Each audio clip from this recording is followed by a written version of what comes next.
elected official department heads. Mr. Andy Espinoza, Undersherriff, budget items. So we're getting closer to our budget hearings, and so I finally got the difference in officer salaries between us and Pinellas County.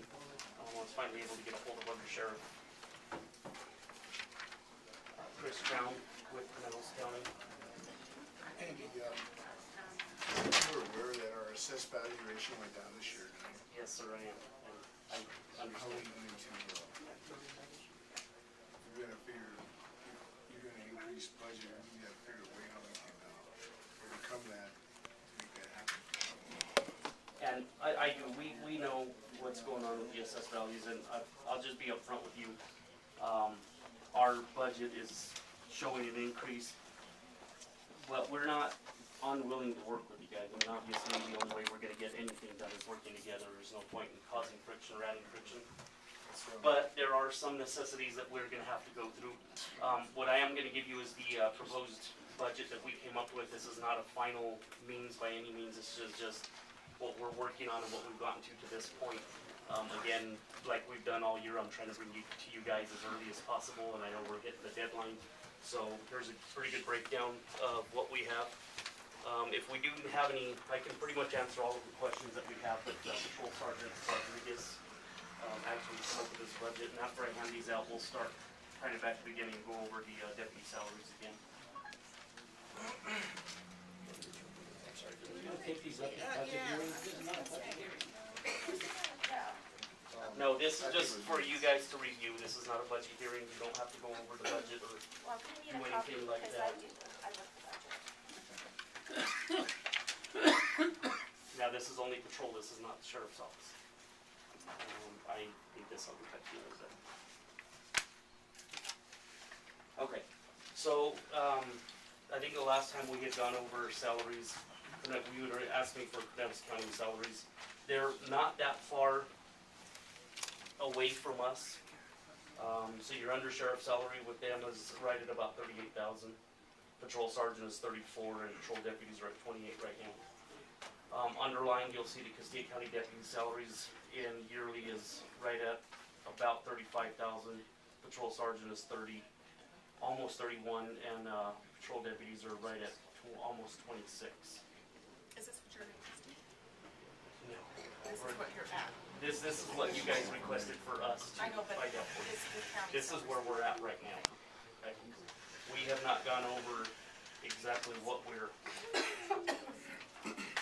asking yet. I mean, obviously, we're gonna ask for an increase, but again, we're gonna work with you guys. I know you guys have your own issues to work through, and we would just like to be at least at a competitive salary, because when we do lose deputies or they move on for whatever reasons, we need to be able to find deputies that at least we can compete with and show the benefits and what we have. A lot of, I mean, you guys have been through job searches before. Some of you have employed people before.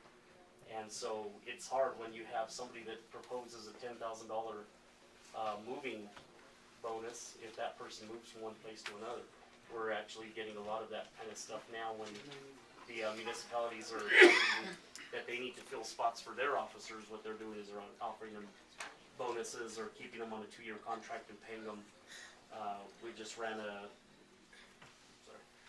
across one that literally was $10,000 on a 2-year contract just for a moving increase, and we can't compete with that. That's impossible for us to say, come down to Costilla County, we'll hire you as a deputy to fill our 2 patrol positions, and this is what we offer. I mean, we're not really even in a competitive realm right now, so.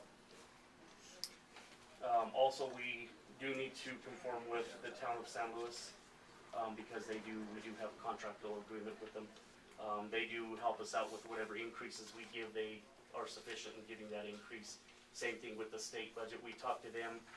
Now the state, I think the last time we talked, you guys had asked me to get with them and find out, as an example, if we were to give a 15% increase, would they give a 15% increase? They said they cannot guarantee anything beyond a 1% increase per year, but if they have it in their budget and they have been approved by the powers that be, then they give them an increase up to the amount that they're allowed to give. So theirs is based on a different board. that's salaries.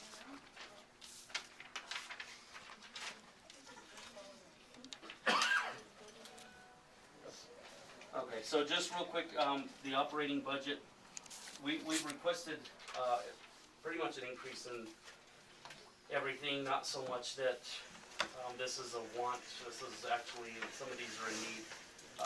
Again, this is kind of a rough draft of everything, we haven't come to a final decision on it all. We're willing to work with whatever we need to, but we have actually, are bringing up some bigger issues. Our evidence budget right now is at $2,000, we're asking for a $500 increase, only because we're running, everything runs into what kind of calls we get. And as you guys know, you read in the papers, you see what's going on, we have increased in homicide, violent crimes, thank goodness sexual assaults are at about an average, but we are still getting reports, we've been able to, complete most of the investigations on everything, but it's hard, I mean, we're not a lot of men and we're doing a lot of tasks, and so sometimes our days are tasking, and a good evidence budget ensures that we have the proper things to collect the evidence that we need, not just for today, but as you know, in some cases, we have to plan ahead for the next 20 years because we don't know what the next scientific developments are gonna bring. Our drug interdiction budget, with that we are adding in all of the narcotic testing equipment that we need. Anything that involves any kind of narcotics on the street, that's pretty much what we're requesting in that budget. Okay. So, the first page is just an overview of everything. The following 5 pages are other budgets. Of course, you guys are helping us with the vehicle maintenance budget. We're also looking at our capital overlay. We'll come across with that, so we'll have to work with you on both of those. We still have one vehicle, I think, that needs to be painted or ready for me correctly. So it's, I think our outlay is somewhere around $32,000. We're still taking that out of our current budgeting, which is covered by our maintenance, so that's still included. That's not anything that's coming out extra out of your guys' pockets. Could you guys? Thank you. So we have started a less lethal budget. We don't feel that it's always practical to call Alamosa in. We're still trying to keep our community. We have had some instances where we've had to call the SWAT members in to come and handle some of those tasks. Obviously, the people in our community feel that it's an intrusion that we call another department in to do those things. So what we've done is we implemented a less lethal instructor. He went to a school that we did get reimbursed with. I think it was at the beginning of June. He is an instructor. He can instruct any one of the officers on how to use those less lethal weapons. And so initially our budgeting on that is a little bit high, but it's because we do not have any of the launchers and devices that are needed. Once you accumulate those, then it's just ammunition after that. We have also implemented a canine budget this year. So far that has been handled completely by donations from our community.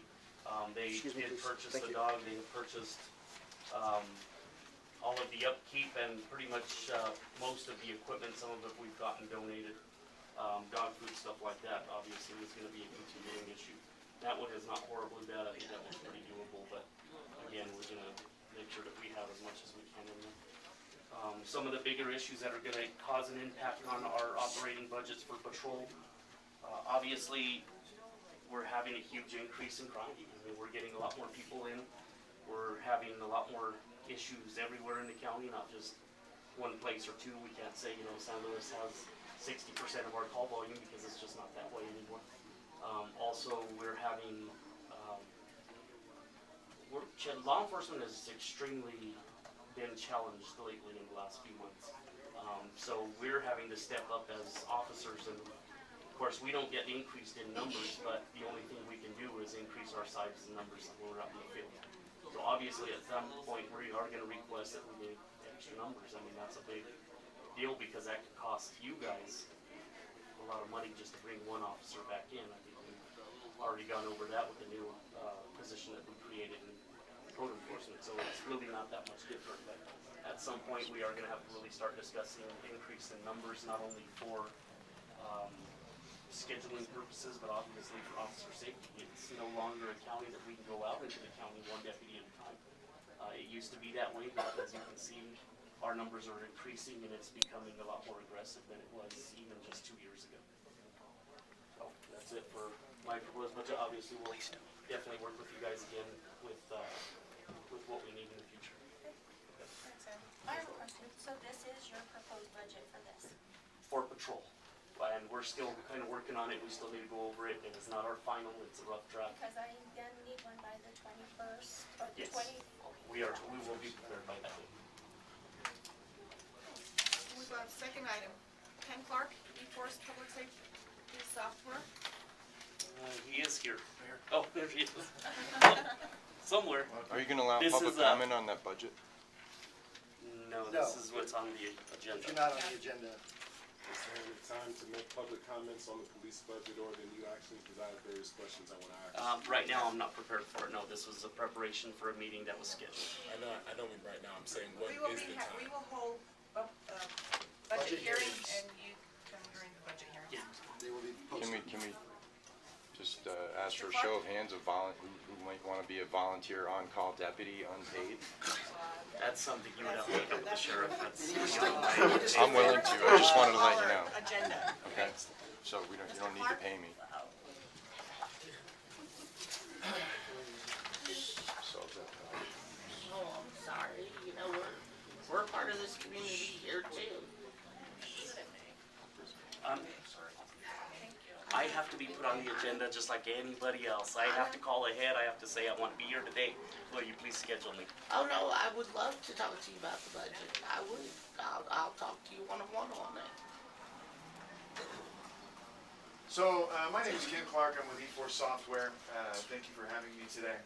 I'll try and keep it as brief as possible, but I'll give you the information I have and allow you to ask me some questions. But I've been working with the Undersherriff for,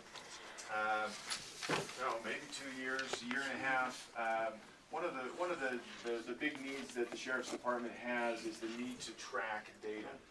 Right now, all of the information that they are keeping track of as far as bookings in the jail and also their report writing, arrest reports and things like that is all done by hand. That works obviously, but when it comes to searching for that information, accessing that information easily, running charts and graphs, reporting and things like that, that is a big deficiency that you guys have right now. And I'll get into that a little bit more about what we do in a second. eForce Software is a company that's been around for a little over 20 years. We purchased a company 10 years ago. We build everything into browser-based software. There are a lot of companies out there that do what we do.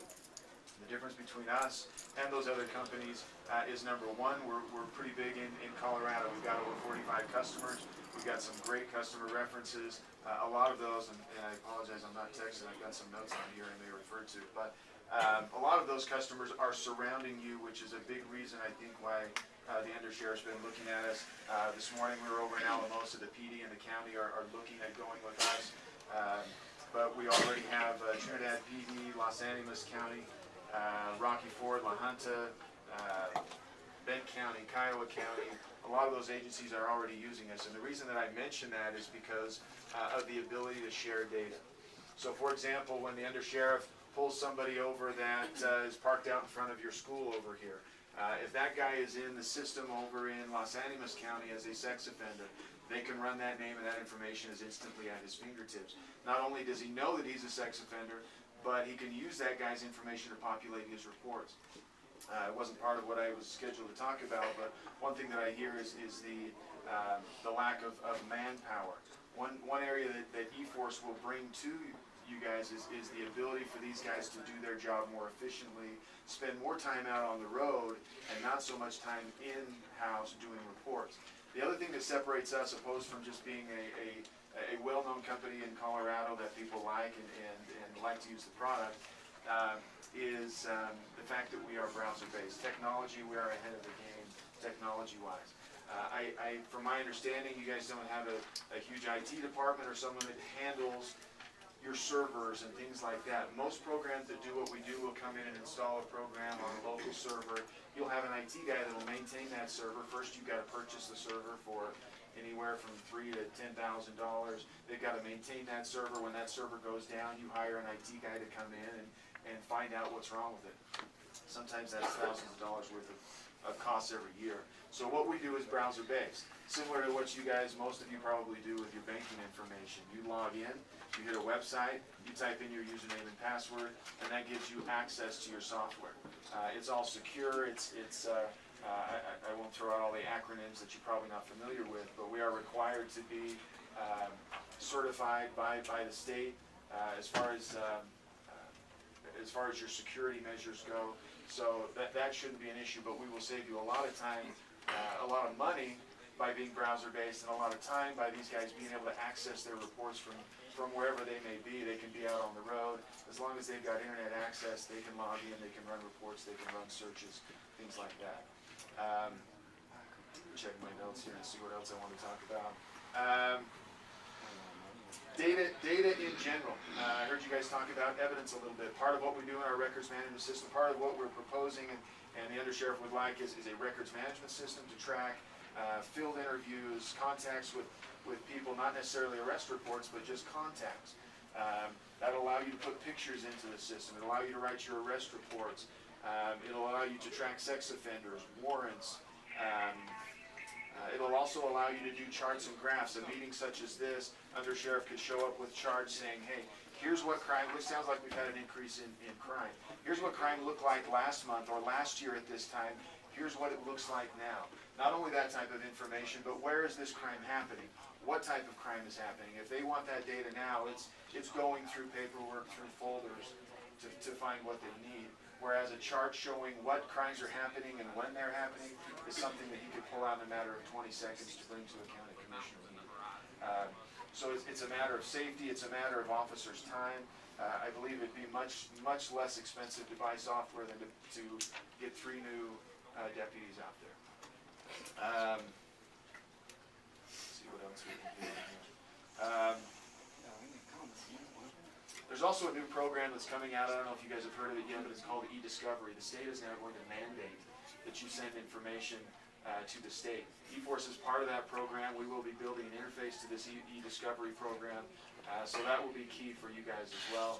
I just wanted to let you know that we are a player in that game, and we'll be part of that. Do you guys have any? Can you think of anything that I've missed? I've got a question. I think we have a bunch. Can, I have a question. Did you include, what the code is, what software program has to be in your budget? We are gonna bring him back again. We do have quotes, but they're kind of outdated. I think the last ones we got were in March or April, so I'll have to re-get those quotes. And I'll have to we can do that before budget. What was the highest number that we had requested on that? We always get a high low when we're doing our budget, just so we can figure out where we're at. Was it upwards of 60? For our programs, I want to say the highest we got was maybe 55, and included some interfaces, things like that. Do you want a low number too? I think the high number was maybe 55. I believe it was 60 if I remember correctly. Give us a number. Okay. Now, I'll get you guys 2 numbers. I don't want to confuse it, just to let you know right off the bat. The way that we do it obviously would be number 1 with patrol and just adding that in, and we would have that interface for patrol. But then secondly, at some point, we're going to have to add in our RMS system for detention as well, so that when somebody's booked in, it also gets downloaded into the same database. So that adds an increase because you're not just doing it for patrol, but you're doing it also for the entire sheriff's office. Okay? So, thank you very much. Thank you. Give a comment on this? it's not a request, I just have a question. Is it with what you're proposing? If Will there's, this- during the budget hearings, you can ask questions at that time when we post. It's actually a public safety question. Because where I live, if I call 911 out there, I get routed to New Mexico. Now with what he's proposing, Has with nothing to do that, with the 911 system. it won't No. help with the This is all 911 in-house and for system. deputies, yeah. Okay, well, see it was a public It's a safety computer concern. program. Move on, Tom, you know, Director of Social Services? I have a question. When is this budget proposal This budget What's the hearing? date and time, budget hearing? They're not scheduled, It's unscheduled? it'll be published. Okay. Published when, ma'am? Tom? The Costilla County Free Press is the press of record where all public notices are published. Thank you, sir.